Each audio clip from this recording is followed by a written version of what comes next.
So here's my little pond project. As you can see, it's a creek. Anyway, those are the steps down. Looking back over towards the deck, if you look down, you can see the water falling. Anyway, I'll take you downstairs. And we'll see what there is to see. So, if you're approaching the waterfall from here, so then you see it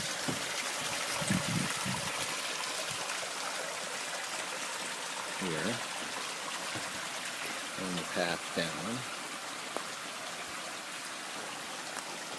and the pond to the side, and the rocks that aren't covering the pond liner yet, and the steps that go down to the garden below, and the steps that will eventually go down to that garden below.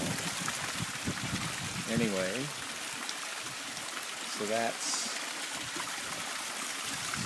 Anderson Pond.